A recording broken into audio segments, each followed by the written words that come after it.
Yeah, well, I thought we might be in trouble this morning when I found out it was Skip Bertman's birthday, and I know how that leads to things, and especially in this tournament. But look, we did a lot of great things to win that game tonight, and we did a few things that obviously caused us to lose the game. So it's a hell of a game.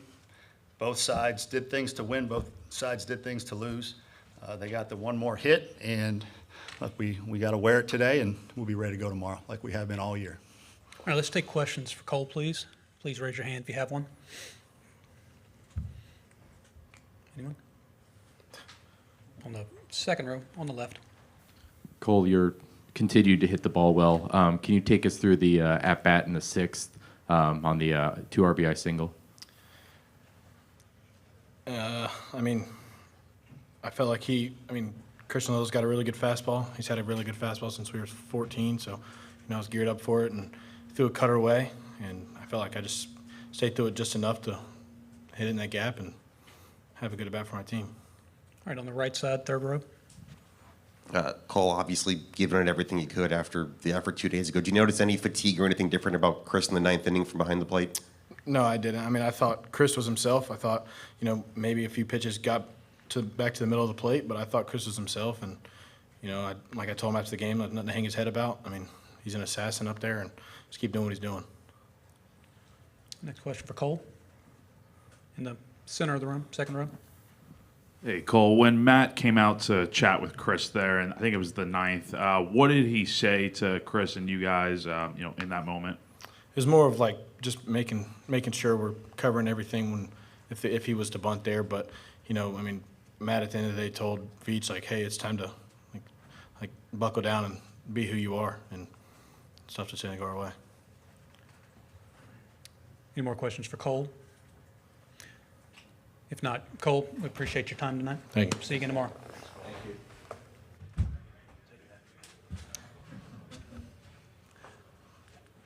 All right, if there are questions for Coach, please raise your hand, and right here on the fourth row on the right.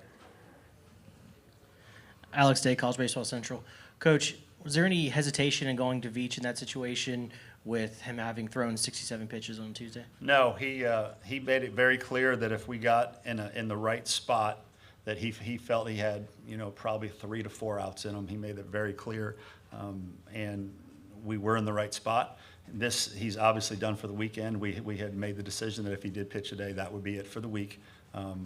So everything lined up, and you know what? He made some pitches, and they put the ball in play, and it found some holes. So sometimes it just is what it is. Center of the room, second row. Jack Belcher, GamecockCentral.com. Mark, when you guys are up by 3, you try pulling off the double steal. What kind of went into that decision, and how much do you feel like that play impacted what ended up happening in the game? No, there was a left-on-left matchup. We had the right guys on the bases speed-wise. It's a play that we work on, and Monty thought it was the right time to try it. And, again, we didn't come here to play scared. We came here to play aggressive and push the envelope and do some things that we think, might help create runs. And, again, you do a lot of things that work out. You do some things that don't work out. That's why it's competitive athletics. Right next door. How obviously a game this close to have 4 errors and the ones late in the game, how tough is that, and anything to pin those on? Or that was clearly difference in the game. They made no errors. We made 4. Clearly that was the difference in the game. And the ball to Gavin, it was is almost like a cue ball. He did everything he could to try to get down and get in front of it. It snuck through him. And look, it was a tough play. It was unfortunate. Nothing you can do about it now. In the front row. Riley from The Advocate. Coach, this is the first time your team has faced LSU this season, but I don't know how much time you had to prepare for them, but obviously they had a really slow start to the year and have really turned things on lately. What do you think has been the difference for this team in terms of them just playing much better baseball as we head to the postseason? Well, it's LSU. They're supposed to be one of the best teams in the country, and generally they are. So at some point when you have Tommy White, when you have Jared Jones, when you have Hayden Travinski, you've got a lot of good players. Thatcher Hurd is still a guy that helped them win a World Series last year, started the game for them. They've got good players. They've got good players. And, again, we talked about it in Columbia some. There are ebbs and flows to the game, to the season. teams go through things. I know they went through an unbelievably tough stretch in the middle of the season. It happens. It's the SEC. So at the end of the day, I think we're all really enjoying this week, the competition, the pageantry. But I think come next week, I think we're all going to be happy to get out there and not have to look at each other. Right side, third row. Alan Cole, GamecockScoop.com. You got 2 true freshmen on the mound for your first 2 pitchers today. What did you see from Pitzer and McCoy, and do you feel more confident maybe using them in a regional after getting their feet wet in the postseason today? I mean, it was really good. They needed that kind of experience. They needed that stage. They're very talented. They're going to be really good moving forward, and they needed it. You know, whether it worked out or whether it didn't work out, they needed this experience for their growth. And they probably both wish they would have done a little bit better, but thought they had their moments. And again, they'll be better because they were in front of that crowd on that stage, and they'll be much better because of it. Back row in the center. Phil Kornblut, Sports Talk Media Network. I guess it was baseball fate that Braswell comes up in that situation. What were your thoughts, maybe just seeing one of your former guys there in a position to beat you guys? Yeah, I think I felt a little bit like Tim Corbin watching Parker Noland and Gavin Cassis. It's the age we're in, the transfer portal age. Guys are moving around to different teams and trying to make the most of their careers, and that's something you don't begrudge anybody. On the right, fourth row.